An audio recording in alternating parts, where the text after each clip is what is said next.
bienvenue sur cet essai de la Husqvarna Svartpilen 401. La 401, c'est en fait la vraie nouveauté Husqvarna cette année, et une nouveauté d'autant plus intéressante qu'elle avait été présentée en concept il y a pas loin de 4 ans aujourd'hui.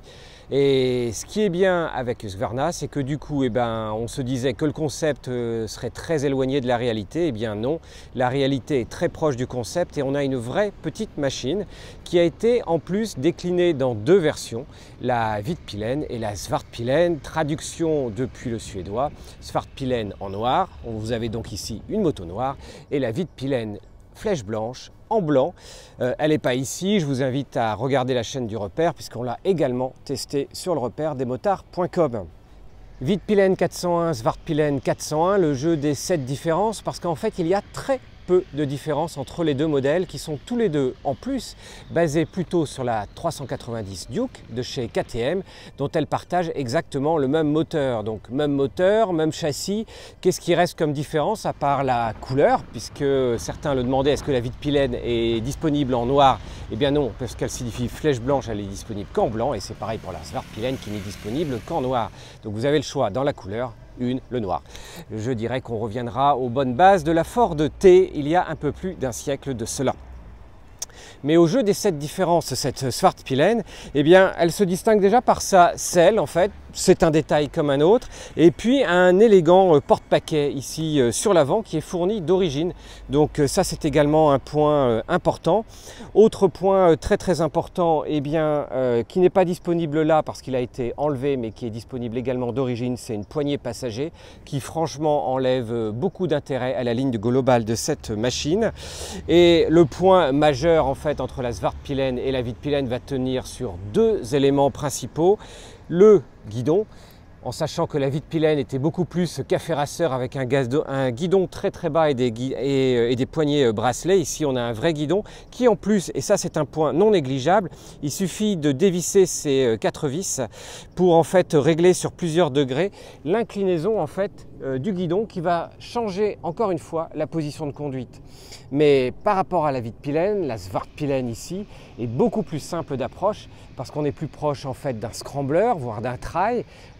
Et je précise bien trail parce qu'on a une hauteur de selle à 830 mm, donc autant dire qu'un conducteur d'1,70 m ne pose pas les pieds à terre, il posera le bout d'un pied, voire le bout des 2 pieds, mais pas plus.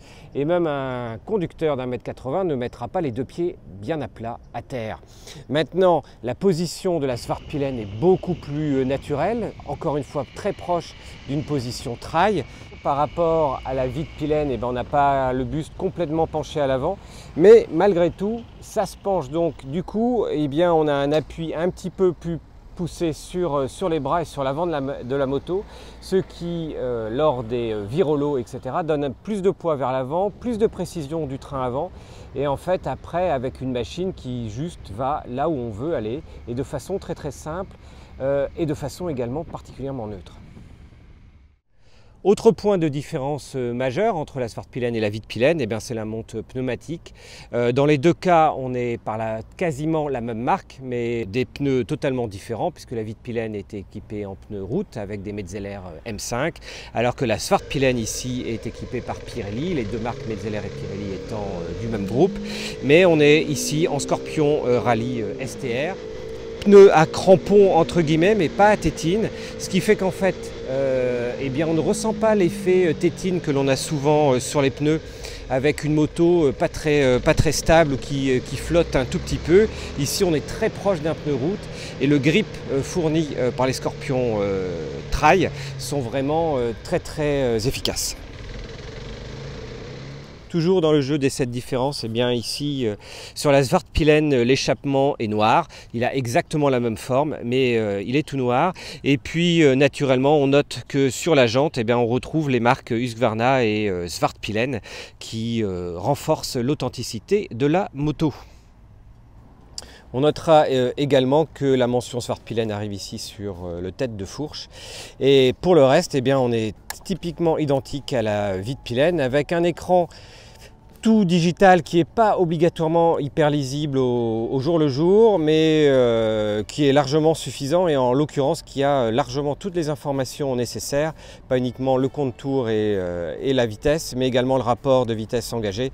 Une jauge à essence qui est plutôt précise, un petit peu même non pas fantaisiste, mais qui annonce 390 km d'autonomie une fois qu'on a fait le plein. L'autonomie réelle, si on pousse un petit peu le moteur, et Dieu seul sait si le moteur de la Sfart donne envie de taper dedans, sera plutôt aux environs des 300 km d'autonomie, ce qui est très bien, d'autant plus que la position de conduite sur la Svartpilen est beaucoup plus confortable que sur la Vitpilen, et donc on peut réellement faire beaucoup plus de route avec.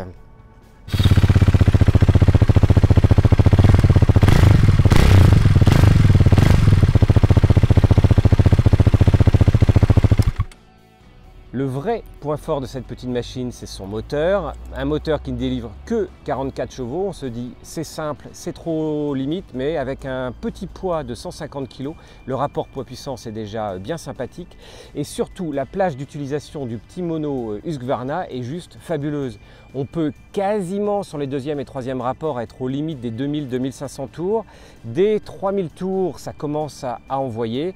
Et à 6000 tours, là, le mono se dévoile réellement pour envoyer toute la sauce et jusqu'à 10 000 tours. On a donc une plage d'utilisation du petit mono Husqvarna de façon très large, très agréable, à tel point qu'on peut même rouler en ville à 50 km/h sur le dernier rapport, ce qui est pour un petit mono est quand même assez extraordinaire. Résultat, c'est une machine qui est très agréable en urbain, qui sur autoroute est également très rapide et très stable, pouvant quasiment atteindre sur autoroute allemande naturellement les 160 km/h, ce qui est largement suffisant pour ce type de machine. Mais là où elle dévoile réellement tout son potentiel, c'est naturellement sur les petites routes de montagne, dans les virolos, où elle peut être très agressive au niveau de l'attaque, d'autant plus que le freinage est largement à la hauteur des velléités de la machine, avec un freinage arrière très efficace juste pour repositionner un petit peu avant un virage, et un freinage avant avec un mordant extraordinaire qui offre une précision absolument fabuleuse. Côté confort, la Svartpilen est exactement montée de la même manière que la Vitpilen. On devrait donc avoir un confort strictement identique.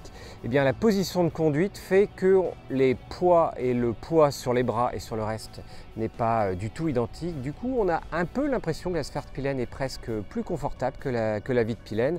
Et en attendant, avec un treillis et un cadre tellement rigide, qu'on peut vraiment commencer à faire le con avec, d'autant plus qu'encore une fois le moteur est très réactif, très péchu, ça c'est vraiment son vrai point fort, et que la position de conduite typée scrambler quasiment de la moto permet en fait de juste partir et donner envie de faire du wheeling en permanence.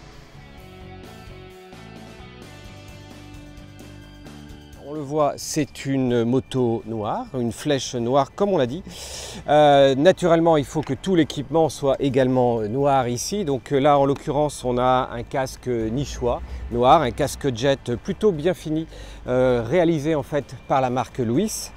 Et puis un blouson également de chez Louis, un blouson un petit peu roadster qui va bien en fait avec le style de cette machine.